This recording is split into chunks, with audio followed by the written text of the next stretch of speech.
దేవుని పరిశుద్ధ నామానికి మహిమ కలుగును గాక. అనుదిన దైవ కృప కార్యక్రమం ద్వారా దేవుని యొక్క మాటలు వింటున్న దేవుని బిడ్డలు ఆత్మీయులైన మీ అందరికీ పేరు పేరున ప్రత్యేకమైన వందనాలు తెలియపరుస్తున్నాం.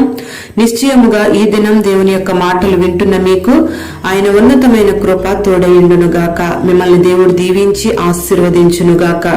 యోబు గ్రంథం 4వ అధ్యాయం 6వ వాక్యంలో, నీ భక్తి నీకు ధైర్యము పుట్టింపదా, నీ యథార్థ ప్రవర్తన నీ నిరీక్షణకు ఆధారము కాదా అని ఈ వాక్య భాగంలో రాయబడి ఉంది.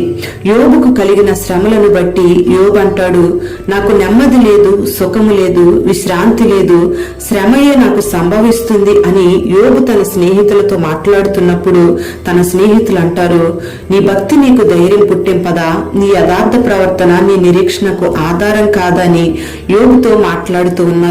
అప్పుడు యోబు అంటాడు, ఎన్ని శ్రమలు ఎదురైనా, ప్రాణం పోయినా నా భక్తిని మాత్రం నేను విడిచిపెట్టను, నా యథార్థతను మాత్రం విడిచిపెట్టను అని యోబు అంటున్నాడు. ప్రియ దేవుని బిడ్డలారా, మరి ఈ దినాలలో మేలు కలిగితే భక్తి చేసే వాళ్ళు ఉన్నారు.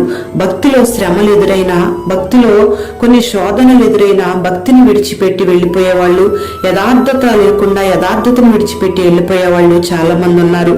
అందుకే వాళ్ళు నిరీక్షణను కోల్పోతూ ఉన్నారు.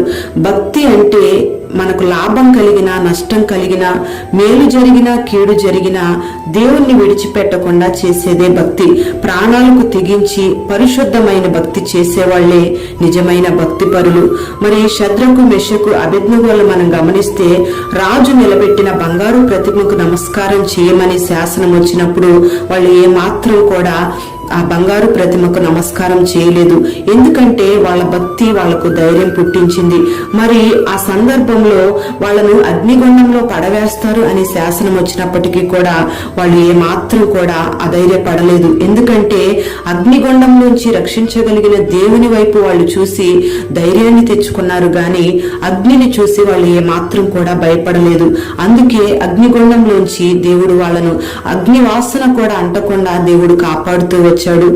మరి వాళ్ళు చేసిన భక్తి వాళ్లకు ధైర్యాన్ని పుట్టించింది, వాళ్లకు నిరీక్షణకు ఆధారంగా మార్చబడింది. దానియేలును కూడా మనం గమనిస్తే, దానియేలుకు ప్రార్థన చేయకూడదు అని శాసనం పుట్టినప్పుడు ఏమాత్రం కూడా భయపడకుండా యథాప్రకారంగా దానియేలు ముమ్మార్లు ప్రార్థన చేయడం ప్రారంభించాడు. మరి దానియేలును సింహాల బోనులో వేస్తారు అని ఒక శాసనం వచ్చినప్పుడు దానియేలు ఏమాత్రం భయపడకుండా ప్రార్థన చేయడం మానలేదు. ప్రియ దేవుని బిడ్డలారా, దానియేలుకున్న ధైర్యం ఏమిటంటే, తను చేస్తున్న భక్తి తనకు ధైర్యం పుట్టించింది. తనకు ఆ సింహాల బోనులోంచి దేవుడు రక్షించగలడనే ఒక నిరీక్షణ తన యథార్థమైన భక్తిని బట్టి తనకు కలుగుతూ వచ్చింది. ప్రియ దేవుని బిడ్డలారా, గమనించాలి. మరి మనం చేస్తున్న భక్తి మనకు మేలు జరుగుతుందనో, మన రోగాలు పోతాయనో, మన సమస్యలకు విడుదల కలుగుతుందనో కాదు గాని, కష్టమైన, సుఖమైన, నష్టమైన, కీడైన, మేలైన, అది ఏదైనా సరే నా దేవుడు నన్ను రక్షించగలడు, ఎన్ని శ్రమలు ఎదురైనా నన్ను కాపాడుతాడని ఒక నిరీక్షణతో ప్రభువును హత్తుకొని ప్రభువుని ఏ శ్రమ కలిగిన విడిచిపెట్టకుండా చేయడమే నిజమైన భక్తి. మనం చేస్తున్న భక్తి మనకు ప్రయోజనకరంగా మార్చబడాలి అంటే యథార్థమైన ప్రవర్తన కలిగి ఉండాలి. శ్రమలను చూసి భయపడకుండా మనం భక్తి కలిగి జీవించాలి. శ్రమలను చూసి మనం భయపడకుండా ధైర్యంగా జీవించాలి. మరి దానియేలు, షడ్రకు, మెషకు, అబేద్నెగోల వలె, యోబు వలె యథార్థమైన ప్రవర్తన కలిగి ఏమాత్రం శ్రమలను చూసి, శోధనలను చూసి భయపడకుండా ప్రభువు కొరకు నిలబడి ప్రభువును హత్తుకొని ధైర్యంగా భక్తిని విడిచిపెట్టకుండా ప్రభు ఎదుట భక్తి చేయగలిగినట్లయితే ఆ యథార్థమైన భక్తిని బట్టి దేవుడు మనకు ఆశ్రయదుర్గంగా ఉండి ఎన్ని శ్రమలు ఎదురైనా మనల్ని విడిపిస్తాడు. ఎన్ని శోధనల్లో పడినా దేవుడు మనల్ని తప్పిస్తాడు. గొప్ప విజయాన్ని మనకు కలుగు చేసి ఆయన మనకు తోడుగా ఉండి మన చేయి పట్టి నడిపిస్తాడు. మరి వాళ్ళు చేసిన భక్తి వాళ్లకు ధైర్యాన్ని పుట్టించిన రీతిగా ఈ దినాన మనం చేస్తున్న భక్తి మనకు ధైర్యం పుట్టించే విధంగా అట్టి కృపను దేవుడు మనకు అనుగ్రహించి మనల్ని బలపరచునుగాక. ప్రార్థన. పరిశుద్ధుడైన తండ్రి, దయగలిగిన దేవానికి స్తోత్రం చెల్లిస్తున్నాం. ఈ దినం ఈ మాటలు విన్న నీ బిడ్డలందరినీ కూడా మీరు ఆశీర్వదించండి.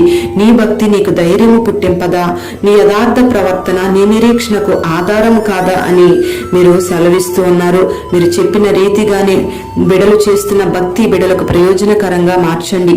భక్తిని బట్టి ధైర్యం తెచ్చుకొని విశ్వాస జీవితంలో నిరీక్షణ కలిగి యథార్థమైన ప్రవర్తన కలిగి జీవించడానికి నీ బిడలకు కృప దయచేయమని ప్రార్థన చేస్తున్నాం. భక్తి యాత్రలో ఎన్ని శోధనలు ఎదురైనా, ఎవరి ద్వారా ఆటంకాలు కలిగినా వాటిని సహించి జయించి గొప్ప జయ జీవితాన్ని చూడడానికి మీరు కృపను అనుగ్రహించి పేరు పేరున నీ బిడ్డలను దీవించి కలిగిన శ్రమలన్నిటిలోంచి విడిపించి నీ బిడ్డలను గొప్ప చేసి ఆశీర్వదించమని మహిమ ఘనత ప్రభావాలు నీకు ఆరోపిస్తూ నజరేయుడైన యేసు నామములో అడుగుచున్నాము తండ్రి.